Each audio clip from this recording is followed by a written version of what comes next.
Olha, eu preciso confessar uma coisa pra vocês. Eu estava meio desiludido com tudo que vem acontecendo com o Brasil ultimamente, mas depois do que aconteceu, parece que ainda há uma luz no fim do túnel. Uma lista especial foi divulgada pelo governo americano e não é uma lista qualquer. É a lista negra do Donald Trump. E, para surpresa de 0 pessoas, nela estão os nomes de alguns ministros do nosso Supremo Tribunal Federal. Eles foram marcados de forma simbólica como criminosos internacionais, violadores de direitos humanos. Eu sei que parece loucura, mas é a mais pura verdade. A justiça que parecia ter sumido do Brasil, que a gente pedia tanto, começou a vir de fora. E essa lista é a prova de que brincar de ser Deus no nosso país pode gerar consequências graves. Vamos conversar sobre isso com calma, porque a história é cheia de detalhes que mostram o tamanho do terremoto que está acontecendo lá em Brasília. A notícia explodiu através do senador americano Marco Rubio, que é um dos homens mais influentes de Washington e muito próximo do Trump. Ele não mandou recado, não.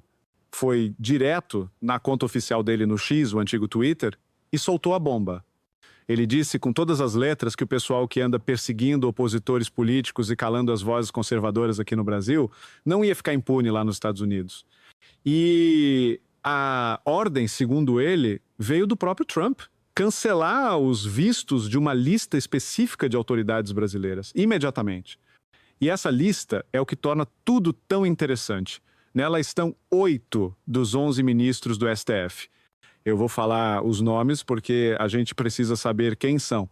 Alexandre de Moraes, Luiz Roberto Barroso, Edson Fachin, Dias Toffoli, Flávio Dino, Carmen Lúcia, Cristiano Zanin, e ainda levaram de brinde o Procurador-Geral da República, o Paulo Gonet.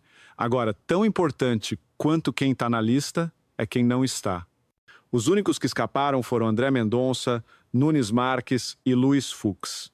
Vocês conseguem perceber o recado? Isso não foi aleatório, foi uma cirurgia, uma mensagem muito clara.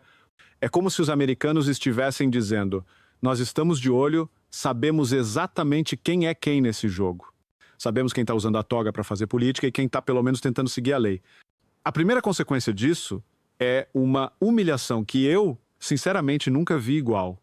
Ser marcado como violador de direitos humanos pelo governo americano é como ter um carimbo de criminoso na testa que vale no mundo inteiro. Isso mancha uma biografia para sempre. E a punição não parou nos ministros. Foi para a família inteira. Esposas, filhos, todos que tinham alguma ligação direta, tiveram os vistos cancelados.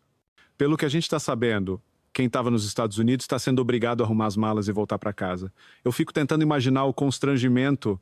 Imagina o filho de um ministro tendo que largar a faculdade caríssima para voltar correndo porque o pai dele virou persona non grata na maior potência do mundo. É uma vergonha que dinheiro nenhum apaga. Mas, e é aqui que a coisa fica séria de verdade, isso foi só o começo, isso foi só o aperitivo. A verdadeira punição, aquela que está realmente tirando o sono dessa turma, é a financeira. Fontes lá de dentro do Departamento de Estado já confirmaram que o próximo passo é o congelamento de todos os bens que essas pessoas tenham nos Estados Unidos ou em qualquer lugar do mundo que use o sistema financeiro americano, né? Ou seja, o mundo todo.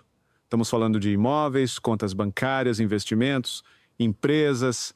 Tudo pode ser bloqueado com uma única canetada.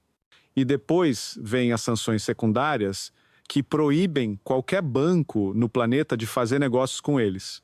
Na prática, eles vão ser expulsos do sistema financeiro global. É como se o mundo dissesse para eles: o seu dinheiro não é bem-vindo aqui. Agora eu me pergunto, por que a gente chegou nesse ponto? Para mim, a resposta é arrogância. A gente chegou aqui por causa de um grupo de pessoas que se sentiu tão poderoso, tão acima de tudo e de todos, que achou que podia fazer o que quisesse sem nunca pagar a conta. Eles acharam que podiam perseguir um ex-presidente como Jair Bolsonaro, que é um amigo pessoal do Trump. Acharam que podiam censurar empresas americanas, como fizeram com o X e com o Rumble. Acharam que podiam rasgar a nossa Constituição todos os dias. E que o mundo ia simplesmente ficar assistindo, calado.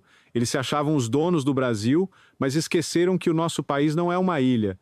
A tirania que eles construíram aqui dentro finalmente bateu de frente com uma força maior. E agora a casa caiu. E o que a gente vê na nossa grande mídia? Um silêncio que chega a ser ensurdecedor. Uma tentativa patética de minimizar tudo, de dizer que é um ataque à soberania. Eu me pergunto, que soberania? A soberania para cometer crimes e violar direitos, a soberania para censurar e perseguir, isso não é soberania, isso é tirania. E o mundo democrático, felizmente, parece que não está mais afim de tolerar isso. A lista negra do Trump Na minha opinião, não é um ataque ao nosso país. É um ataque a um grupo de pessoas que, para muitos de nós, sequestrou as nossas instituições. É uma mensagem clara de que os abusos foram longe demais.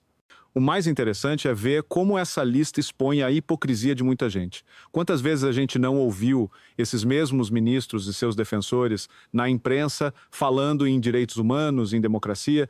Pois é, agora eles estão sendo medidos com a mesma régua que eles gostam de usar para os outros. E o resultado não está bonito para eles. A lista negra é a prova de que o discurso era vazio. Era só uma ferramenta para perseguir inimigos políticos. Quando a lei é aplicada a eles, de repente vira interferência indevida. É uma desonestidade que me deixa indignado.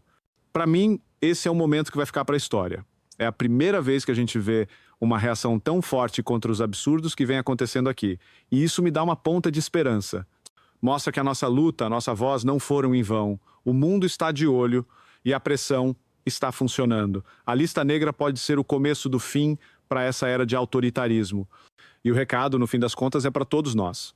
A gente não pode desistir. A verdade, por mais que demore, sempre acha um jeito de aparecer.